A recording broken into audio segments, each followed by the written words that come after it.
Join us this new year for new conversations at the Commonwealth Club.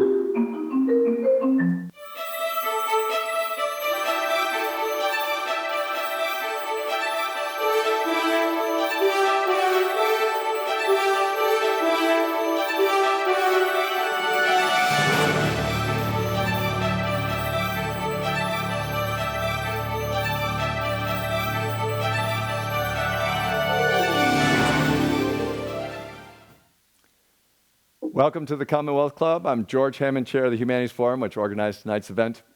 I'd like to welcome all of you who are watching the live stream and all of you who watch us later on YouTube. This is one of over 700 programs that the Commonwealth Club has put together after the pandemic began, almost 2 years ago now.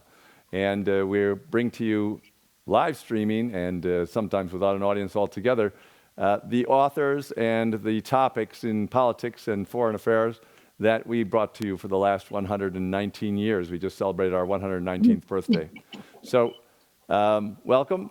And tonight we have a great topic, something that's always been interesting in America, and it's important to see what the history of it is, because every time we have a big problem with this topic, people forget that we've gone through this about a dozen times before.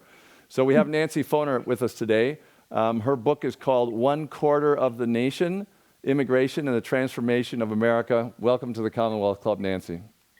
Thank you. So you're going to your book focuses, anyway, we'll cover some other stuff from before, but your book focuses on post-1965, the immigration law there. So why don't you tell us what happened in 1965 that changed the game? It really changed the game. Yeah. I mean, in 1965, there was legislation that was passed in Congress that abolished the national origins quotas that had dominated, they had shaped immigration since 1924. The national origins quotas went into effect in 1924 as a way to eliminate immigration from Southern and Eastern Europe, which was enormous between 1880 and 1920. Already before that bill had been passed in 1924, there had been bars on Asian immigration. So that for dozens of years, well, more than decades, the U.S. had experienced very low immigration, so that by 1970, which is right after the 65 law was passed, less than 5% of the nation were foreign born and under 10 million. Mm-hmm. The 1965 law changed the way immigrants, whether they could come and who could come. It changed that now there was no different countries did not have specific quotas. There was an overall number limiting immigration to the United States and from various parts of the world, but not by country. And now family reunification became the main basis for getting a legal permanent residence and to some extent employment. And as soon as the law went into effect, which by the way, the Congress did not know, they didn't think that this was going to happen. They thought actually it was going to lead to more European immigration, mm-hmm. because there had been restrictions on Southern and Eastern and Central European immigration, but that was not what happened. There was not much desire from Europe to come to the US. And instead what it did was it led to huge increases in immigration from Latin America, from the Caribbean, from Asia. And later on, there were further expansion of immigration from Africa as well. And so it changed where immigrants were coming from, and it changed the numbers. Mm-hmm. And so that whereas I said that in 1960, there were 70, there were 5 million immigrants in the United States. Today, there are 45 million immigrants in, mm-hmm. the United States.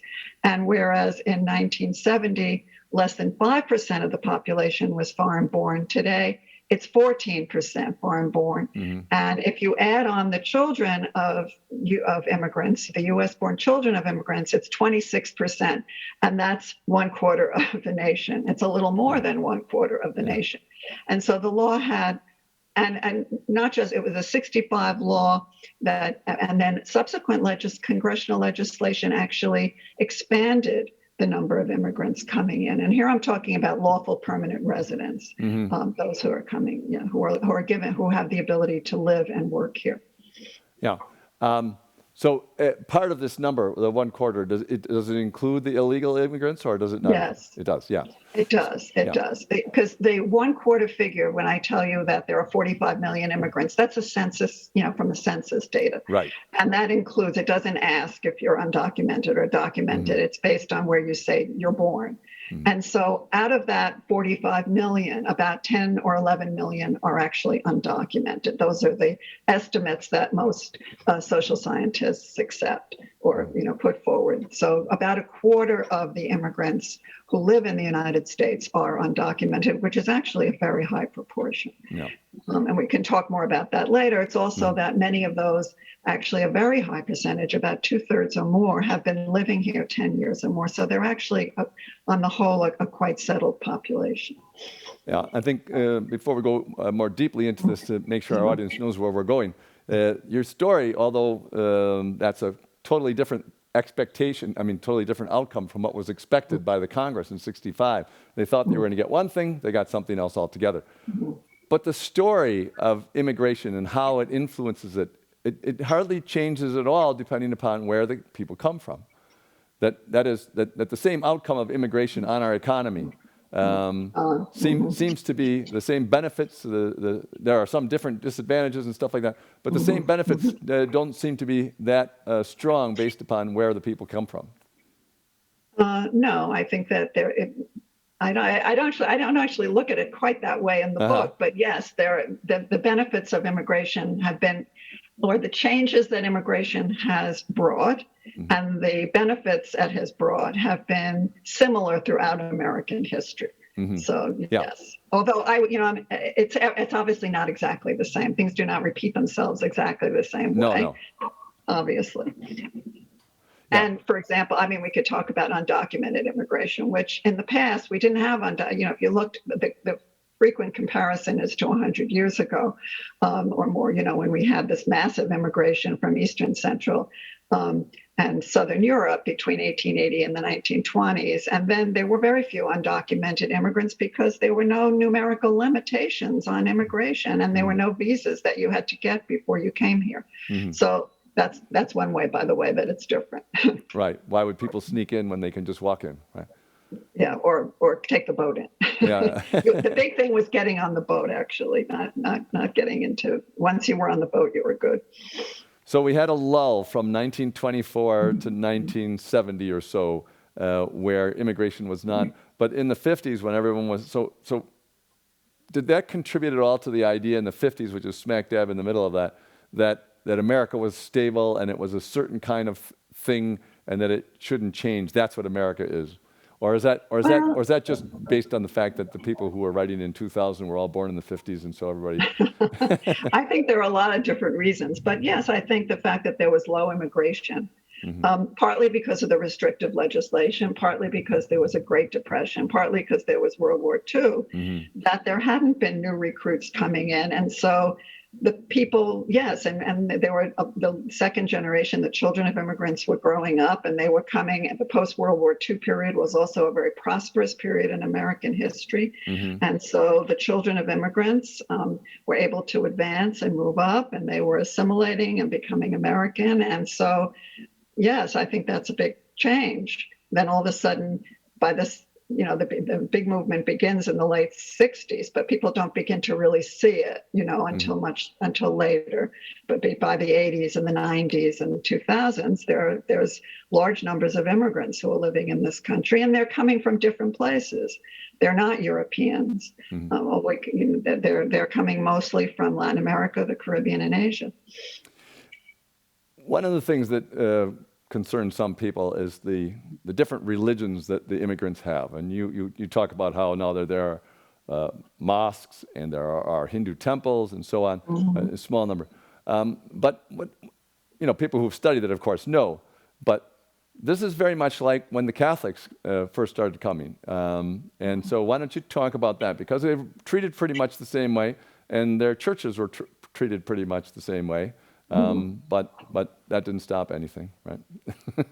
Well, yeah, Joe, if you look back, I think that's one of the myths. People will say, well, in the past, immigrants, well, one thing we can talk about, there's racial ideas that they were white. And also that, yes, that they were accepted, they compared to immigrants today. I don't think the focus actually is so much on their religions coming today, because actually most immigrants who come today are Christian. About 70%, 75%. They're all Muslim and Hindu and other religions people come, but they're a very small percentage of immigrants today, actually. What I think people forget is the prejudice and discrimination and difficulties that European immigrants had in the past. Yes, and part of it was religion. There was vicious anti-Catholicism in this country. There was a political movement in the mid-1800s to deny them the right to vote, to keep them from public office.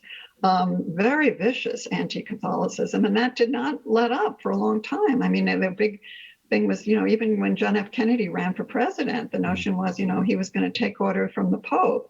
So there was a lot of anti-Catholicism and, of course, a lot of anti-Semitism. Large numbers of Jews came in the 1880 to 1920 period, and very vicious, the also anti-Italian, which was not just a matter of their Catholic religion. It was a lot had to do with that, but also both Jews and Italians were thought of as racially inferior. They were legally white, but they were seen as inferior whites. They were seen that they were polluting America, that they would ruin this country, that they would never assimilate. And we really, I think people forget that. And in fact, there was movements to try to restrict their entry, which ultimately were successful in 1924. Right. So, there has been anti-immigrant sentiment before, and it's taken the form of being intolerant or hostile to their religions, and also notions of race. There were different. Race was not a color-coded word as much as it is today. In the past, you could be white, but you could be an inferior white. And there were notions also of Italians were often referred to as swarthy, and they were the largest immigrant group at the turn of the 20th century. They were seen by many as not really truly white.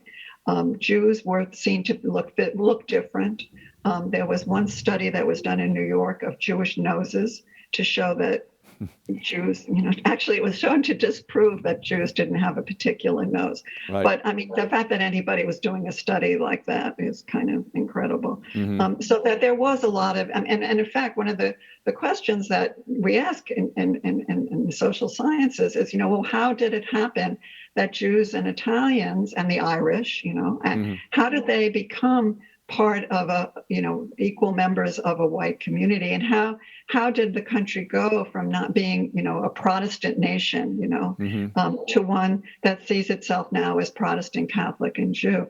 And I think, that's a change that happened in the past. And the question that's asked now is, well, what's going to happen in the future? And immigrants, of course, coming in today, many of them are seen as non-white. They are Hispanic, they are Asian Americans, and there's a growing number of Black immigrants who are coming. 1/10 of 1 out of 10 immigrants today is Black, from mostly from Africa or the Caribbean. So there have been, and we can talk about, how are immigrants changing notions of race? Are they changing notions of race in America? And what can we predict or think about possibilities for the future?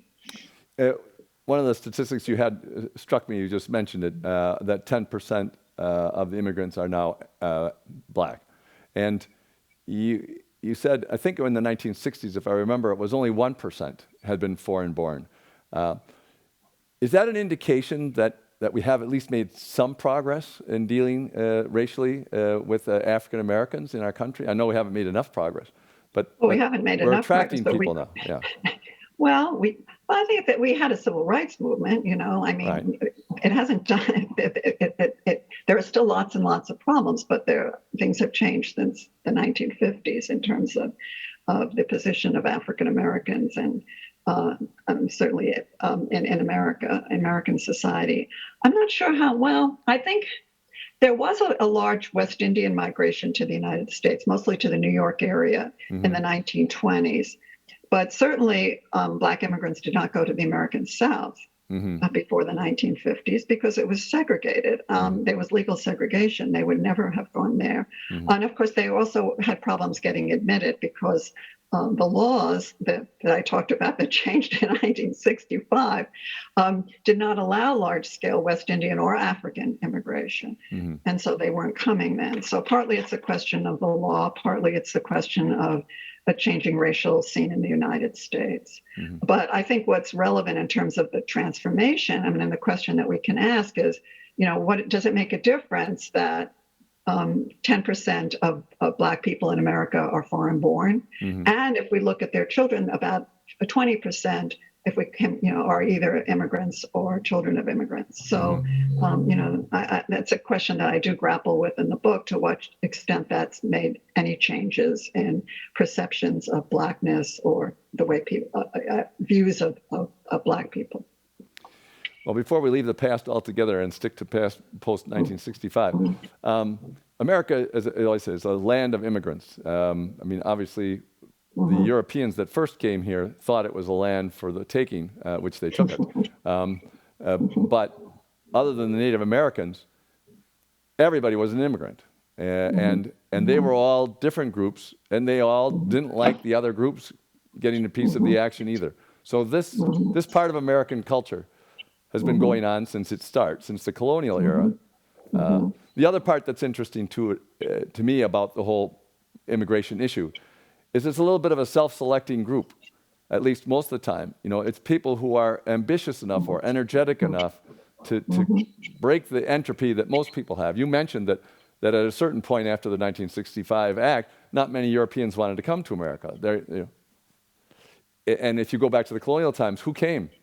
The third and fourth sons of people who weren't going to get ahead back home, basically. So why don't you talk about that whole overall arching thing that Well, on the whole, immigrants, we know from studies today that immigrants are a selected group. Yeah. I mean, they are more educated, they're more ambitious than those who stay behind on the whole. And so we're getting, in fact, it's wonderful for America, isn't it? I mean, we get these people coming who are ambitious, who often have high levels of education. I think people are maybe surprised to know that about a third of the foreign born in the U.S. have a college degree or more. So that's quite high. I mean, in that sense, we've never had such a highly educated immigrant population. So, and in fact, the experience for many of the immigrants who come who have high levels of education is they often can't get jobs commensurate with their degrees because they lack English, because they can't satisfy certain licensing requirements. And so I guess from the U.S. point of view, we benefit by having people who are highly educated doing jobs that don't even demand, taking care of children or taking care of the elderly. You get high-level people who have high levels of education. Many of them have high levels of education, and also they're very ambitious and want to get ahead. And I think they also have very strong aspirations for their children. After all, it's very hard to move here. You move yourself from one country to another. You leave behind, your friends, your relatives, the place that you know. When my first research was on Jamaicans, and I did work in a Jamaican village, and the people there would tell me, Jamaica is a beautiful place, but we can't make it here. We have to leave. And they come and they are, and I see this from my students that I teach in New York City, their parents are really motivated for their children to do well. They make tremendous sacrifices for their children. And so I think, this is a benefit for America. And this has, I think, always been true. That these strong motivation to do well and getting the most ambitious. And I should say, by the way, people who are probably healthier than those who stay behind. Those are averages. There's always exceptions to that. Of course. That's just important to say. It's not 100%. But the averages are very high. There are low-educated immigrants too today. And you mentioned in your book the number of doctors in the United States. that were foreign-born is what? I don't remember what it was, a quarter or a third. 28% 28%. of physicians and surgeons in the U.S. are foreign-born. Right. And That's a very high figure. and even more in software engineers or something, right? Yeah, it's higher. Yeah. Yeah, yeah. So that always shifts the perception of immigration when people realize that. So let's go back to 1965. So why don't you say a little bit more about, first that we'd had 40 some years, just a little over 40 years of restrictive policies. Now, we're not going to say that caused the Depression, but we had 40 years of restrictive policies. And what did the Congress, this was right at the time that we had the Civil Rights Act and we had other Great Society programs. So another part of the Great Society program was this immigration issue. But what were they thinking? It's always, what was their hope from the bill? You said a little bit about it, but I think it's really kind of interesting to say, this is what they were hoping that bill would do. Well, I don't know what they were sensitive to. It was part of civil rights legislation. That was part of it, right, to open up the U.S. again because it had been so closed. And certain groups had been kept out. Asians, for example, really could hardly immigrate here. And as I said, I think that they thought it was going to lead to more European immigration. They really didn't see it as opening the door to the world, which is what it did. So I'm not really sure what they all had on them. And there were foreign policy pressures, to make America look better, in the world. Right. Yeah. Interesting. So you think that the Vietnam War and the Cold War issues with the Soviet Union had an influence on an attempt to try to make the United States look more like its ideals? Well, maybe, yeah. Although the Vietnam War was later. It started then. But we let in a lot of refugees from Vietnam. That was in the 70s. Yeah. Right. So one of the things about the immigration that I found interesting too is how similarly it played out in different locations. I know that I grew up in the Midwest in a town called Kenosha, Wisconsin, and it was about half Lutheran and half Catholic, and it was an immigrant town, mostly in the 1850s to 1880s, and now it's 70 years later. There were a lot of Italian families, and some of them had their capital from their grandfathers having worked with Al Capone in Chicago, that kind of thing. So there were a lot of different mixes of everything. But there were certain Catholic parishes, and they were split up by nationalities almost. They had a certain name, like the Holy Rosary, that was where the Italians went, different name. In 85, I went to New York to work, and I lived in Jersey City for a couple of years. And they had all the same immigrant population from the same period of time. The churches had all been built at the same time. They'd all been named the same thing. There was the same Kashmirs for the Polish, et cetera, et cetera. So I found it interesting how that had replicated in city after city. It must have all across the country at such a rapid rate. And you mentioned that period of time from 1880 to 1920, when this was all happening at its height, that was a big part of our industrial boom. That America's economy took off like crazy during that time. So. Well, you've got two issues. I'm not going to. One is ethnic neighborhoods, right? Right. That immigrants, when they come, often settle in communities with people from their home country. That's understandable. They have friends and relatives there, people who can help them, right? People speak the same language. There are the foods that are available. They can avoid experiencing prejudice and discrimination. So many immigrants, when they come, whether it was in the past or the present, end up staying in ethnic neighborhoods. But the neighborhoods sometimes are different. In the previous eras, and they often went to terrible, slum neighborhoods. Like the Lower East Side is the classic one in the literature, right? But today, many immigrants are going to neighborhoods that were middle or lower middle class, where whites have left often, and there's housing available. There are actually more immigrants living in the suburbs now than in central cities. So that's also a difference. And they're also moving to places that haven't had immigration for a long time, or in some cases, almost never. The South, well, I guess we could say they were forced immigrants, right? They were enslaved people in the South. but they didn't have a need for immigrants because they had a population already doing the work. And today there's been a big migration of immigrants into the South. So that's something new. So they're going to new places. And they are, although immigrants often start out living in ethnic neighborhoods and ethnic communities, they may move out later and their children may move out later. The other issue, I don't know, you raised the issues of the economy, that immigrants were very key and played a major role in the industrialization of America. They provide the workers in the factories and were crucial for the industrialization of America. But today they're also playing a crucial economic role. I mean, we don't have, we're in a period of deindustrialization, so they're not going to the factories that much, although I guess they're one factor in keeping the garment, to the extent to which the garment industry still is in America. They are actually a very high percentage of the workers, but they're in many service industries. They're, they're picking crops, which they've always done, right? They're in agriculture.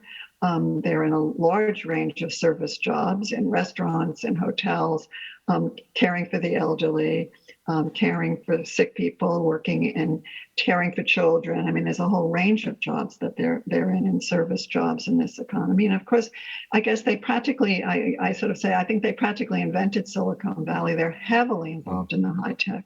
I mean, I think the figures on that are actually quite amazing. The founders, there was a study in 2018 of the startup companies that were valued at $1 billion or more than half had an immigrant as a founder, at least one founder. And in these companies, 80% of the high managerial and product development roles were immigrants. I mean, you're in California, so you know this. Right.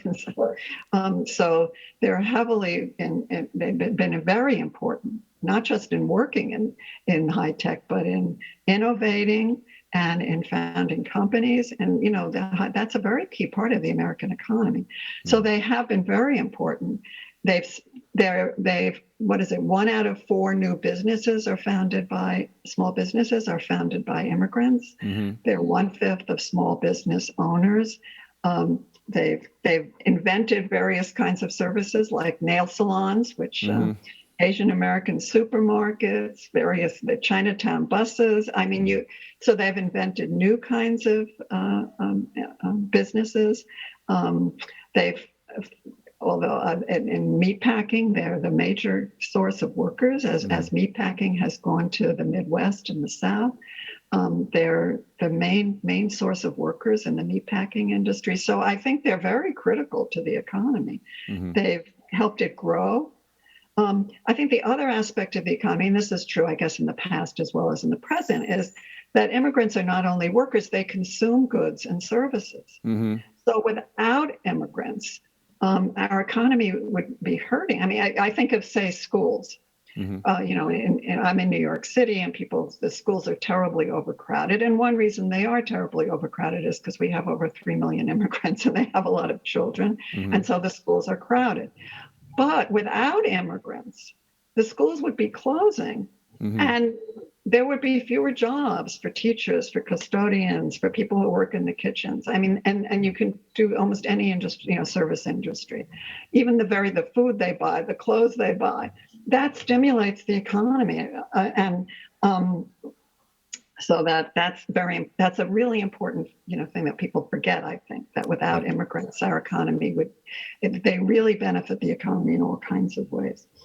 Yeah. You mentioned in the book that people worry about immigrants coming in and taking low-cost jobs away from Native Americans, but that the statistics show that doesn't. First of all, it doesn't happen as often as people think it does. Second, I think it might affect teenage jobs, which everybody used to have teenage jobs, and that seems to have disappeared. Nobody's a paper boy anymore. People go around in cars and throw them out the window, that kind of thing. But that overall, more jobs are created than those few jobs that are lost because of what you were just talking about. Yeah, I mean, that's a topic that economists look at all the time. Is immigration hurting native-born workers? And the consensus in study after study in this one National Academy of Sciences report is that overall the answer is very little, because they create jobs through their founding businesses, because they consume goods and services, among other things. They overall, if you look at overall the picture, I mean, there may be some areas where immigrants are competing. For example, they mentioned one possibility is a construction. There may be competition for lower level jobs, but then it's creating more jobs, for supervisors or for real estate agents, so you have to really look at the whole balance. You can't just look at one level or one type of job. You have to look at the whole economy. And when you look at the whole economy, immigrants are not, on the whole, not hurting the employment of native workers or their wages.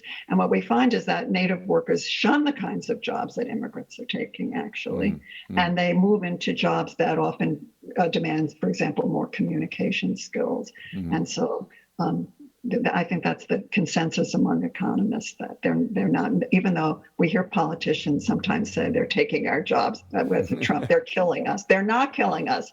They're helping us, because without immigration, without these 45 million immigrants, the economy would be worse off. Yeah. It's another old topic that goes back to the 60s, when people started realizing how big the baby boom was and how many people that was and what a problem that would be for Social Security and everything in the future. And we know China has a big problem and Japan has a big problem. But our problem hasn't quite happened as much as we thought for this reason, right? Except it may, because the baby boom by, 1930, 2030, you see, I'm a century ago. 2030, all the baby boomers will be 65 and older. So this large cohort of people, it's a very big cohort, are going to be leaving the workforce. And at the same time, fertility is way down. It's been dropping in the United States. It's now quite a bit below replacement level. And so the question is, who's going to do some of these jobs at all levels? And much as there are some among a significant segment of the population doesn't want more immigration and fears immigration for certain reasons, the fact is, what are we going to do without immigrants? There's going to be a demand for immigration. And the question is how that will work out. Will it be allowing in permanent legal residents who can live here and work here, and not have to leave? Will it mean more temporary workers? I mean, who's going to care for the elderly? That's the other thing. We're going to have a large baby boom generation growing old. That's just 65. But as people grow older, they need care, and all they have chronic diseases or chronic conditions and need care. Who is going to care for them? Who's going to, we know that, we know that there's going to be a demand for nurses. There's going to be a demand for nursing aides. There's going to be a demand for workers, people in private homes caring for the elderly. Who's going to do that, among other things, right? And so that is an issue for the future. Yeah. So the problem is still there, but yes, not quite. But I think one of your statistics struck me that in maybe, I don't remember when, maybe 2015, around there, that there were 6.1 million people over 85 years old. But that another 10 years from now, in 2030, when the baby boom is all retired, that there'll be 14 million people. So 2.5 times what there is now. And it's exactly that problem that you're talking about. That's a really big increase. But let's talk about some of the fun things. I was thinking when you were talking about the Italians and that they weren't accepted, and I thought, well, Frank Sinatra probably helped, undo some of that. And so you talk a lot about the cultural additions that are made by immigrants. And so why don't you talk about some of those influences that are going on? It's not just in entertainment, but in food. Yes, food. I love, food. Yes, of course, immigrants have always helped us with food, right in there, right? Italians brought us pizza, right? Jews brought us the bagels. I mean, they've become iconic. Immigrants have always brought us, and diversified our diet and brought us delicious foods. And that's happening today. Salsa outsells ketchup. Tacos have become standard fare. I like the figure that there are more Chinese restaurants in the U.S. than McDonald's, Burger Kings, and Kentucky Fried Chickens combined. And it's not just that there are Chinese restaurants everywhere, which there are because they've spread out. They're not just in China, the way they in the past they were in these rather small Chinatowns, but Chinese restaurants are throughout America.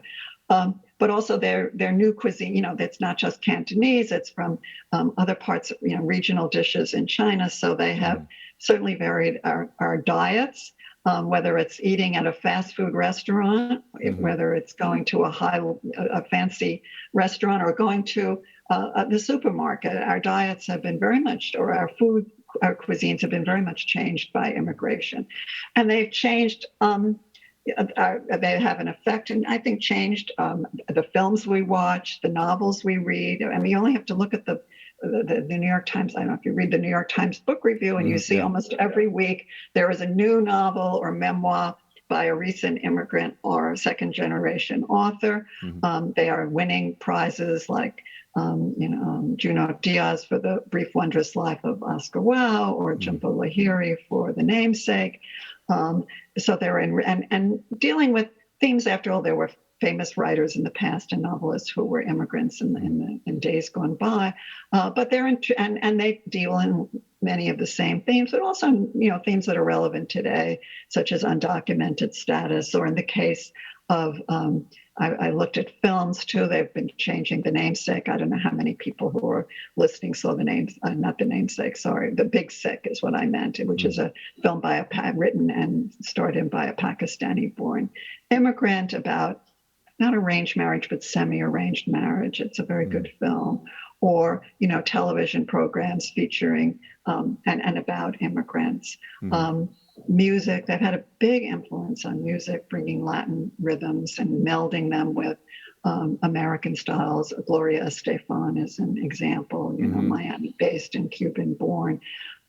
People think that hip hop was an African-American invention, but actually it was a mixture of Caribbean and African-American, and developed in New York. And some of the biggest stars in rap are immigrants. Rihanna is one of them. So I think there was all kinds of ways that immigrants are changing and enriching our culture. The festivals that Cinco de Mayo has become a kind of regular festival in many parts of the country. In New York City, the West Indian American Day Parade. Some people say it attracts 2 million people. I'm not quite sure, but it is the largest ethnic festival in New York now. It required attendance by politicians. It happens on Labor Day. So I think there are all kinds of ways that immigrants have been enriching and changing American culture and creating new mixtures in the United States. Because it's not just that they bring their homeland culture and that stays intact here. There's an Americanizing process, one could call it, but a mixture of immigrant cultures and homeland cultures and American influences that take place in the United States, which happened in the past and is happening again today.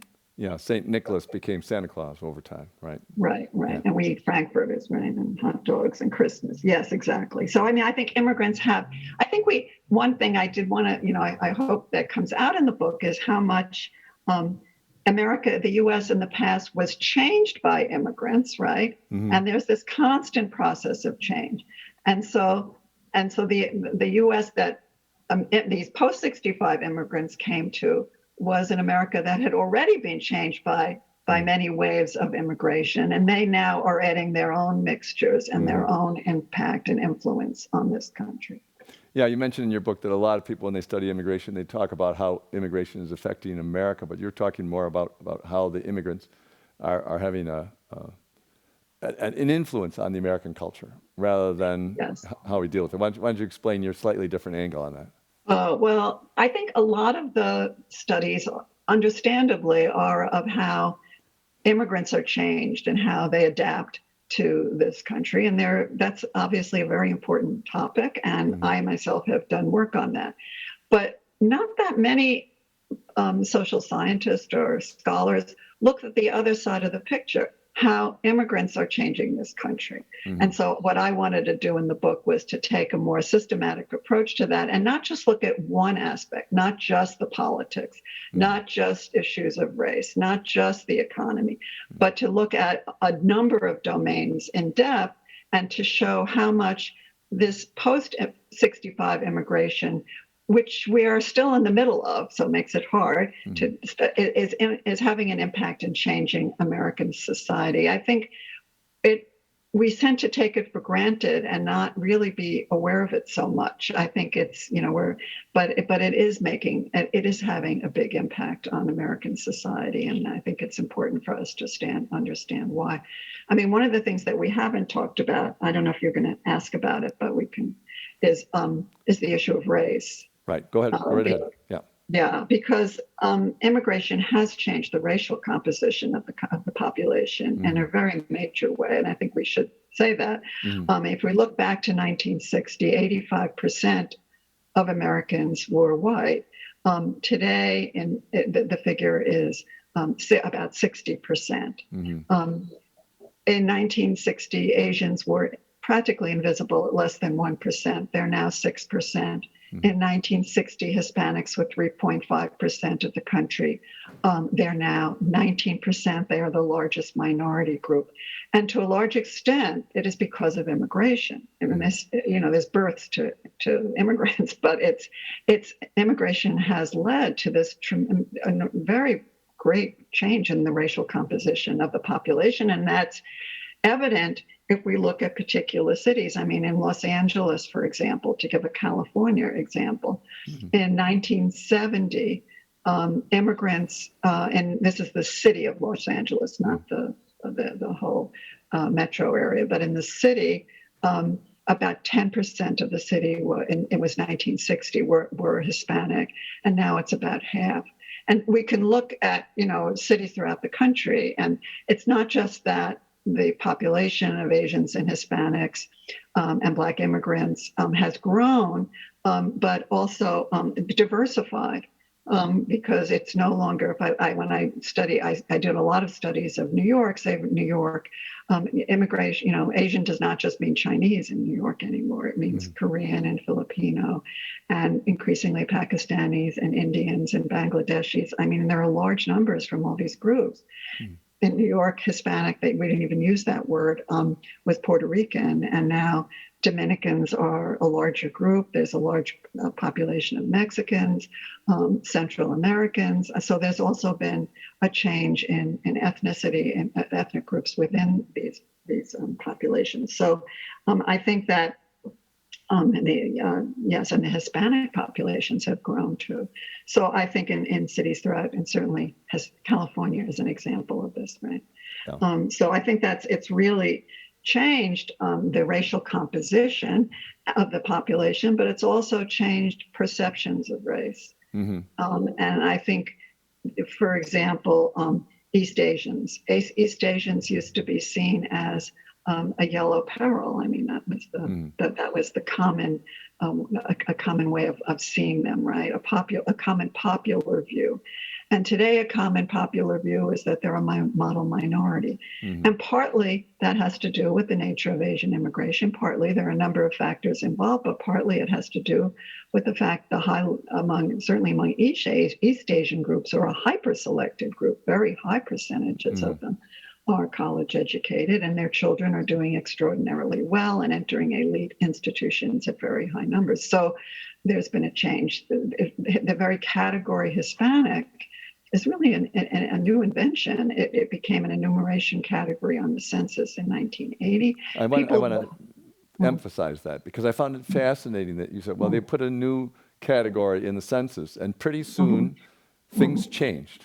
So why don't you explain? Because that's a lot of power given to a census category. The census doesn't determine the way we think about race, but it has a big impact. Yes, they wanted to count this group, and they created this Hispanic category, which then took on a reality, right? Of people from Latin America and the Hispanic Caribbean often think of themselves in terms of their country of origin, but the term Hispanic has taken on a reality, or Latino, and now the new term Latinx. So these are terms and ways of perceiving groups that have changed. Black immigrants, I think I think they're especially in areas, in cities and metro areas, where Black immigrants are very dominant and very numerous, and a large proportion of the Black population. And that's really New York primarily, and the New York metro area and Miami. There's a greater sensitivity to ethnic differences within the Black population, as well as in cities where Africans are the main drivers of increases in the Black population. Say a place like Lewiston, Maine, or Minneapolis, which has seen very large numbers of Africans coming.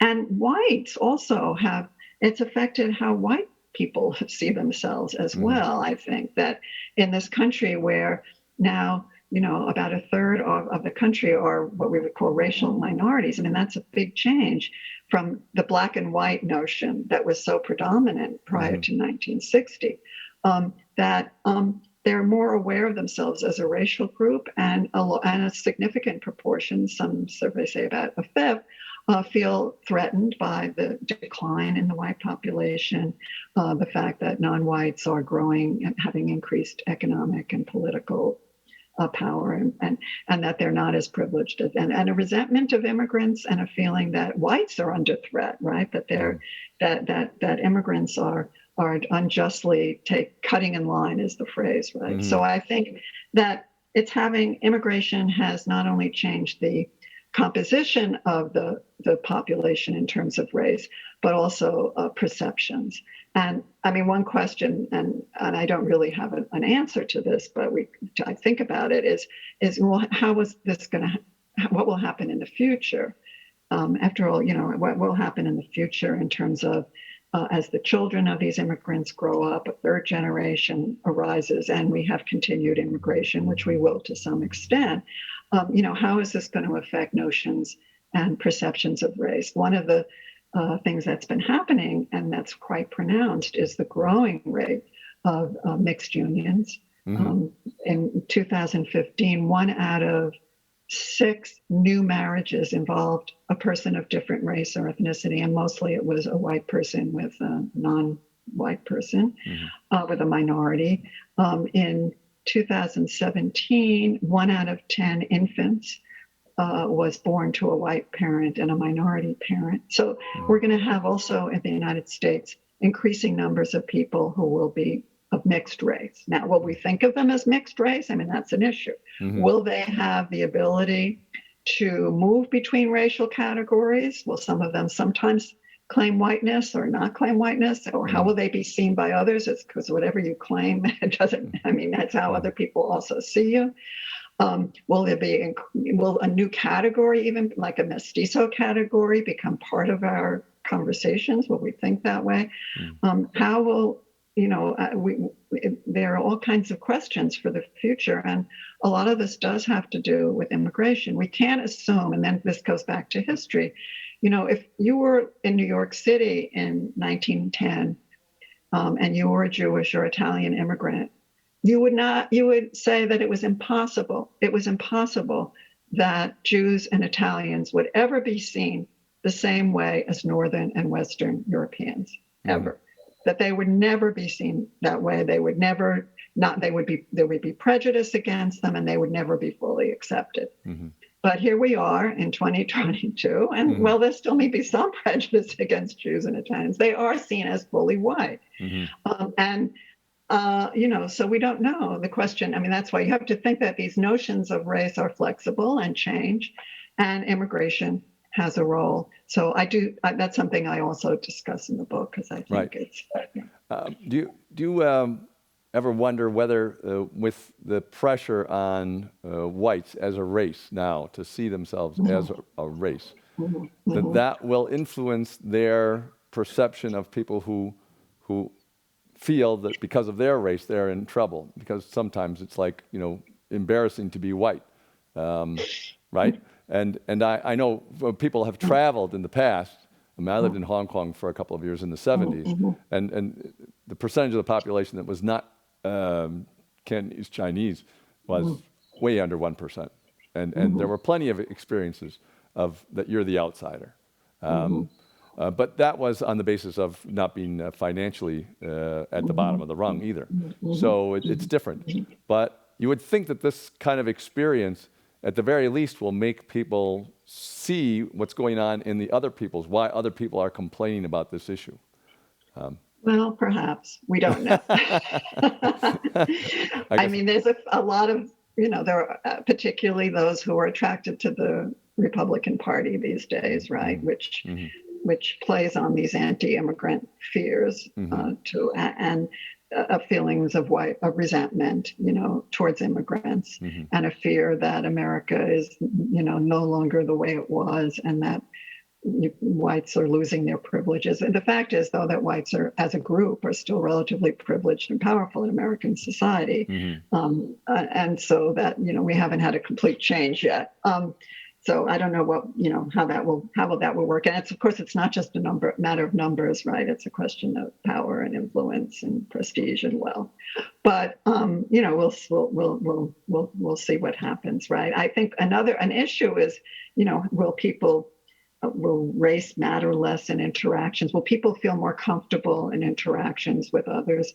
I mean, another statistic, because I do talk in the book about changes in neighborhoods, and one of the interesting changes is the decline of all white neighborhoods. There was a study done in 2000, and it looked at metropolitan areas that were very diverse, and it found that of the neighborhoods, where there were 1,200 neighborhoods that were all white in the year 1980, and by 2000, only a quarter of them were all white.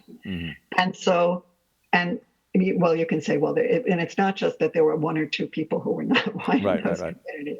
There were substantial numbers of Asians and Hispanics in many of those communities. So another issue, of course, is, as we know that there are growing numbers, particularly of Asians and Hispanics, in many living together or in communities with whites, how is that going to affect relations among them? The group that seems to be most, what we know, it doesn't seem to be, that is the most segregated from whites are Black people. They have the most trouble, in finding integrated neighborhoods. And of course, that has to do with our history of slavery and legal segregation, and that the other groups did not experience. That's a worrisome prospect. Whether their experiences will be different and worse. But the question is, as people mix and mingle in neighborhoods and churches and temples and in colleges, particularly in universities and schools, at work. Will race become less important, right, in how people feel about others? And again, with the rise of more people who have mixed races, is also a very interesting, and have not only mixed races, people who are of a mixed race, but families that mix, of people in their families that have different racial backgrounds, right, because of mixed unions, and how that will operate. I don't mean to be Pollyannish about this, because we don't really know how it's going to work out. Right. But I think this is, looking ahead, an issue. Not an issue, but something we need to study, and we'll wait and see that this may lead to more amicable relations, more accommodation, less, and won't be a source of as much conflict. Yeah, I think the statistics among the younger people under 30 seem to indicate that it's definitely moving in that direction, and quickly. Yeah. I'd like to remind all of our viewers that you can send in questions in our chat room for Nancy, and I have a few questions already here for you. So we'll go right to those. From Marianne Herchik. See the movie A Day Without a Mexican, about how the California economy cannot run without the Mexican population here. I don't know if you've heard of that movie or not. Yeah. The one, A Day Without Mexicans? A Day Without a Mexican. Yeah.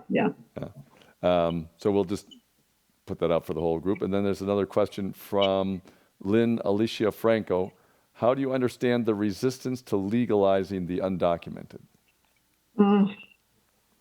Well, that's a political issue. Yeah. Because one party is much more sympathetic to legislation to legalize, provide a method for a means of legalizing undocumented immigrants. I mean, this is a problem in the United. I mean, I think it's a political issue that, whereas the Republican Party has made their is against it. It would be very hard. It's going to look at what any kind of legislation in Congress to make it possible for some immigrants to legalize their status has been opposed by mostly by the Republican Party, and so it's going to be very hard with Democrats only having 50. They don't have enough votes because they would like to. The Democratic Party, by the way, has a growing number of minorities, racial minorities are Democrats. I mean, it's quite 40, what is it? Racial minorities, according to a Pew survey, make up 40% of those who identify or lean toward the Democratic Party. And they have, the Democrats are responsive to that. They also, Democrats have a large numbers of supporters who are college educated and liberal, and that is different from the Republican Party, whose base and key supporters are non-college educated whites, conservative whites, and evangelical Protestants, and they are not as, and their leaders have made immigration and anti-immigration an issue, and so they're not supporting that. I mean, after all, Donald Trump tried to do away with the DREAM Act. I mean, with the executive order that Obama passed for DACA.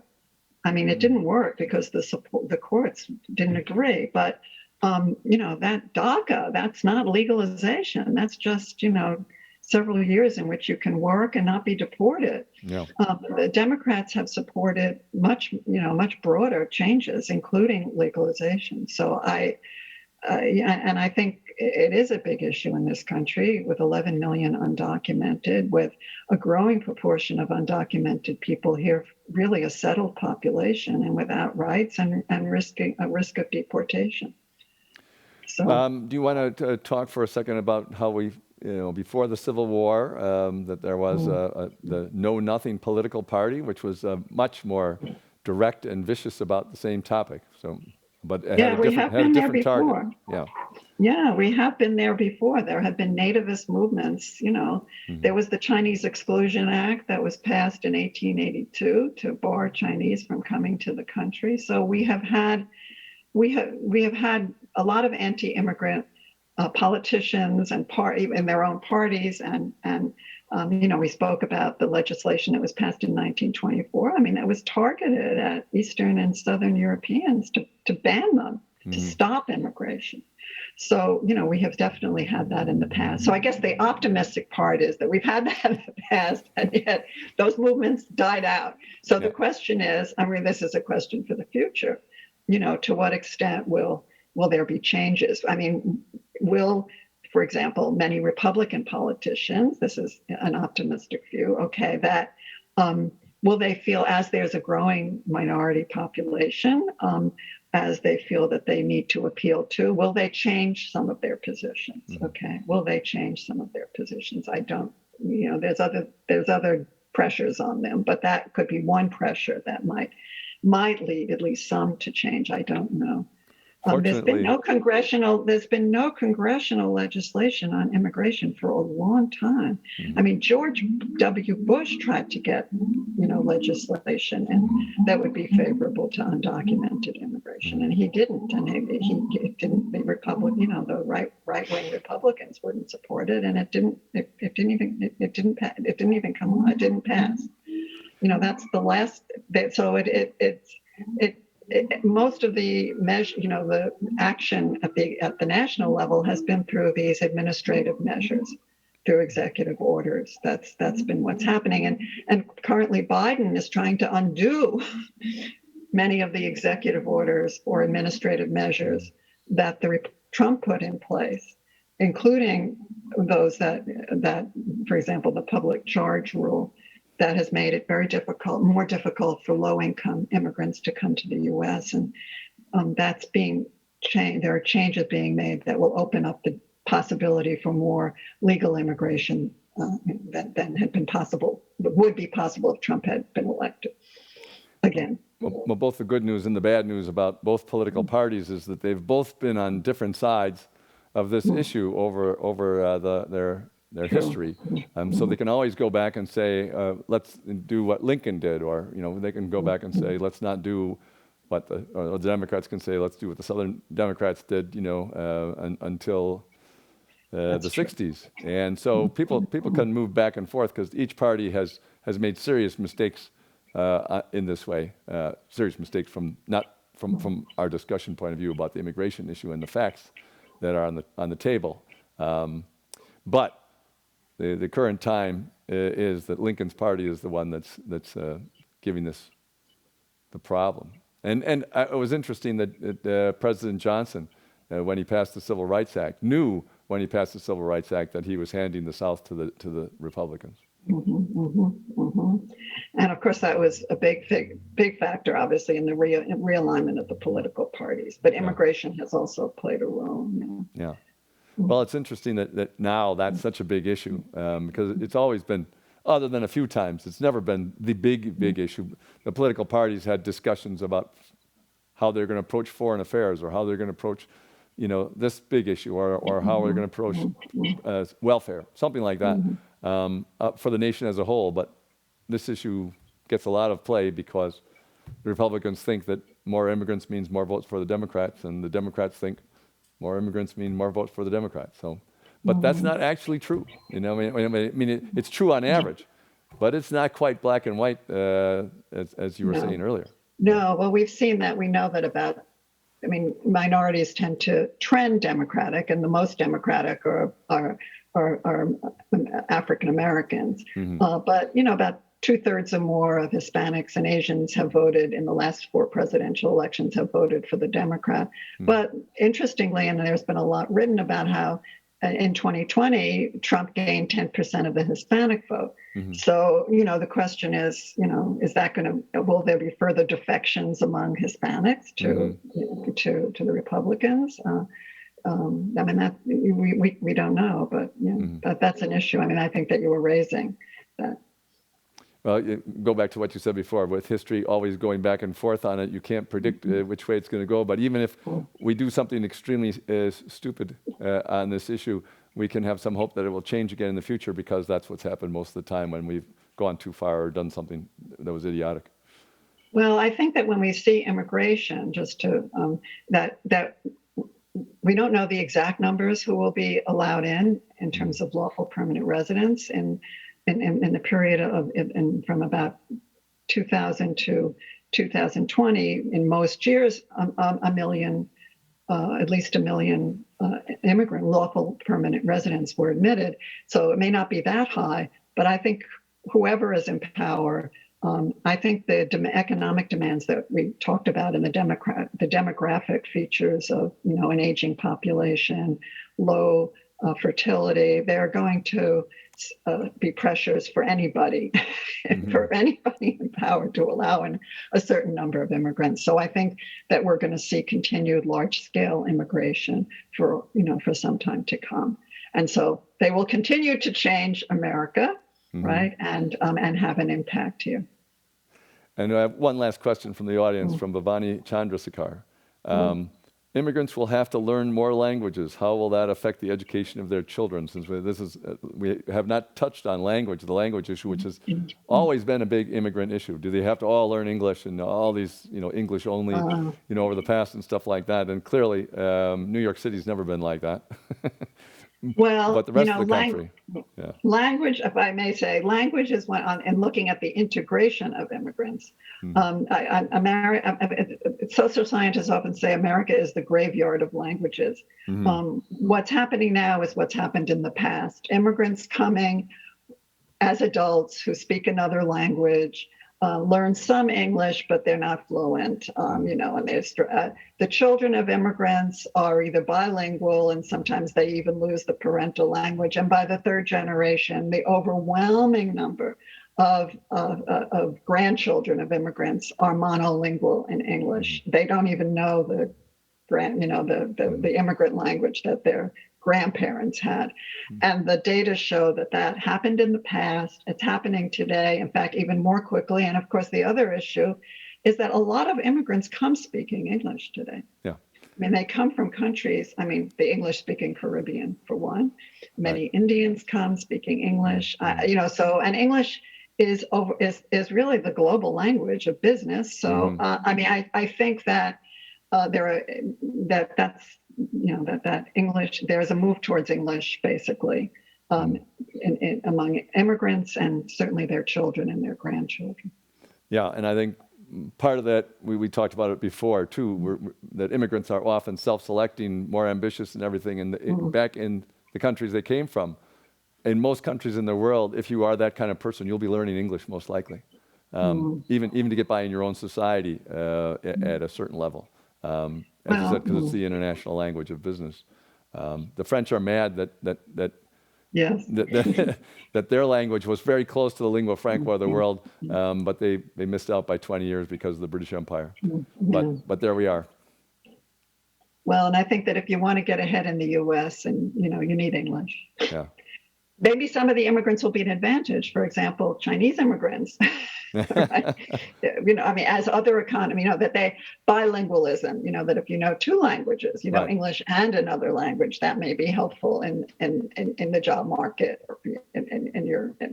But you do need English in the United States, and we see that. As I said, this is the linguistic assimilation happened in the past, and it's happening over the generations. That's how you have to really look at it. You can't just look at it as a person who came yesterday.